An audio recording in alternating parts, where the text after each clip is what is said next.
ទឹកដីខ្មែរខ្ញុំសែនស្រណោះទីលីរត់ក្រោះយន្តហងរបស់ចៅសៀមព្រួងចង់បានដីជ្រើសយកសង្គ្រាមសុខចិត្តបងហួឈាមលើទឹកដីខាងរាបងជាកងទ័ពខិតខំការពារតស៊ូភូមិពីដើម្បីយកជ័យជំនះស៊ូឃ្លានពីម្ដាយឆ្ងាយខ្លួនពីផ្ទះឲ្យបានយកឈ្នះខ្មាំងដែរឆ្លៀនពីធំជាតិស្រពោនដូចជារៀមរាត្រូវឃ្លាតគ្រួសារមកនៅទីឆ្ងាយនឹកអូនណាស់ណាម្ចាស់ចិត្តអើយពេលណាវិលទៅជួបត្រានត្រើយអូនអើយបងនឹកអូនណាស់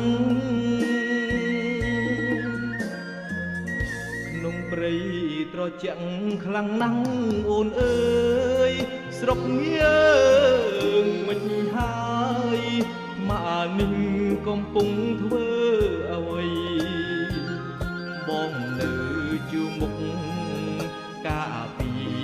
ទឹកដីរស់យប់គេងមកមីនឹកតែស្រីមកចាំងចិត្ត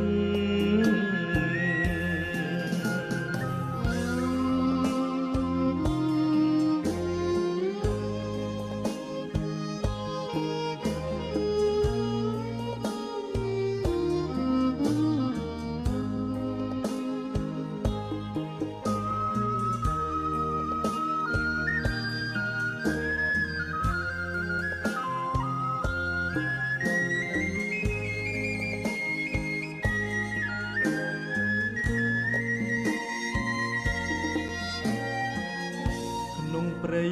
ត្រជាក់ខ្លាំងណាស់អូនអើយស្រុកយើងមិនហើយថ្មនេះកំពុងធ្វើអ្វីបងនៅជួមុខការពីទឹកដីរស់យំគេងមកមីនឹកតែស្រីមកចាំងចិត្ត